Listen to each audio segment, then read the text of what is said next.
I am Ray, and if you are watching this video, it means that you are ready to die. Die before you die.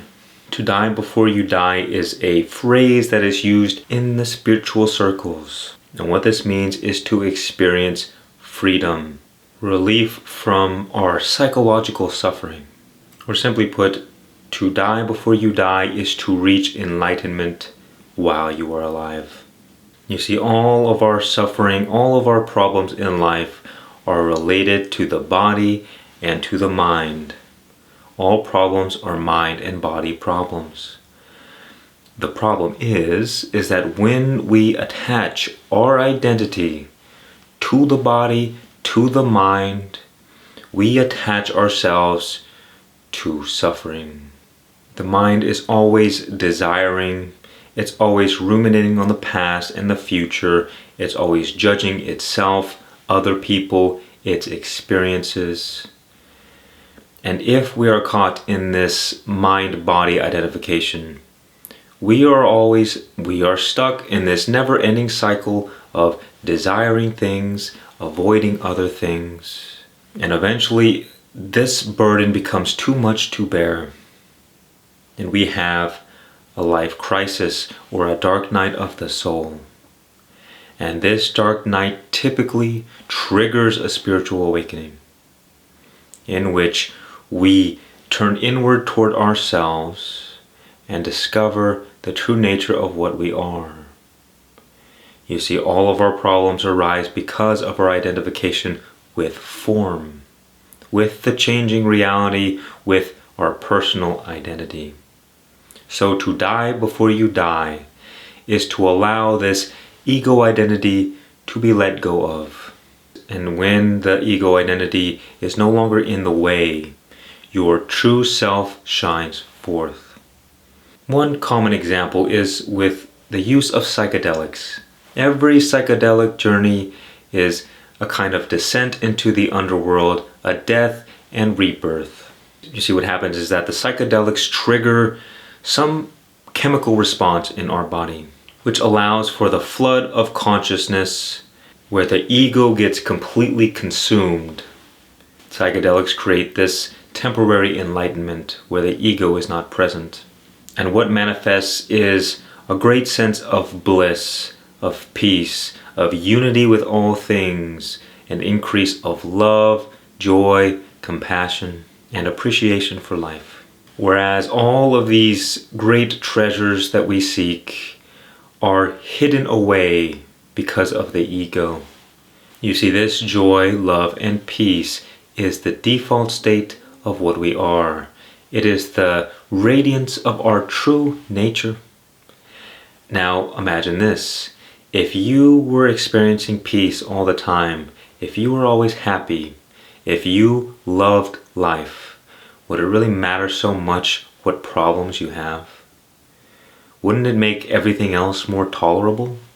Even if you had to go through some struggles or difficult times, if you could at least experience peace and love and joy and happiness, would this not make everything bearable and tolerable? You see, only until we get tired of not experiencing an abundance of peace, love, and joy do we begin realizing that something is off. That living from a place of ego is not the right way to live. That it is a great way to suffer and experience a never-ending stream of problems. And this drives people toward the spiritual community in which spiritual teachers lead them to the death of what is false and the birth of what is true.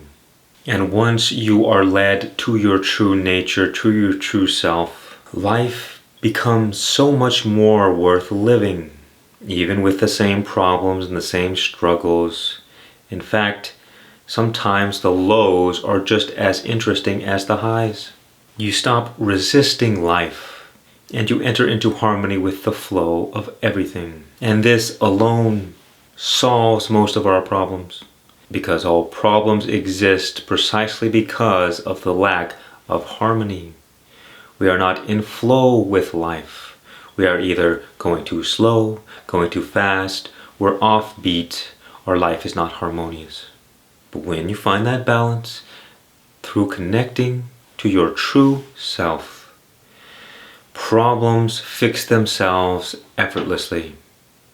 You lose the sense of doership, as they call it, which you begin feeling that life is just an automatic unfolding process.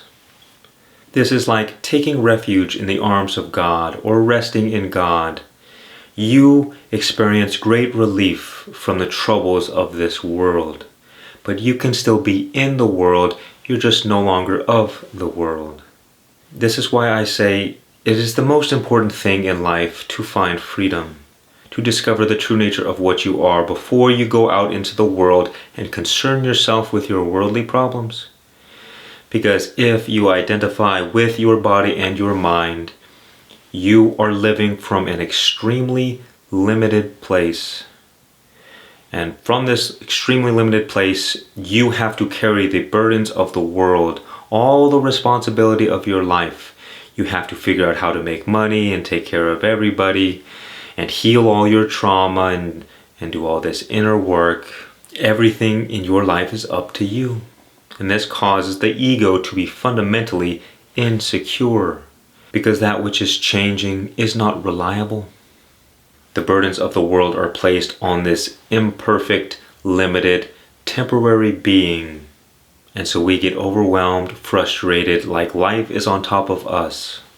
But as you go inward, as you cultivate this relationship with God, as you embark on this spiritual journey, all of your burdens begin becoming less and less heavy. And you become more and more light.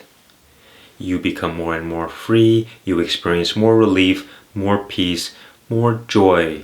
Because you're not carrying this big bag of rocks on your shoulders everywhere you go. And so you're able to be more present. You're able to enjoy the moment without needing to change everything. Without needing to force life to be exactly the way you want it to be. The essence of death is surrender, because in surrendering we let go. In a way, we let go and let God. We stop getting in the way of our life so much, and we allow things to unfold naturally. We build the foundation of our life on that which is eternal and that which is unchanging, because that is reliable. But when we build the foundation of our life on that which is changing, that which is temporary, this will not sustain us through the storms of life. And it is when the storms of life come and wash away everything we believe to be true, do we go in search for freedom, for enlightenment, for God. And the people who go through the most suffering are often the most blessed, because it is those who live a semi-comfortable life, a life that's not really that good, but it's not really that bad either. It is these people who never have any desire to seek for any higher truth. They're content with being average. They have neither the successes of the world nor the spiritual success. And this is the worst place to be.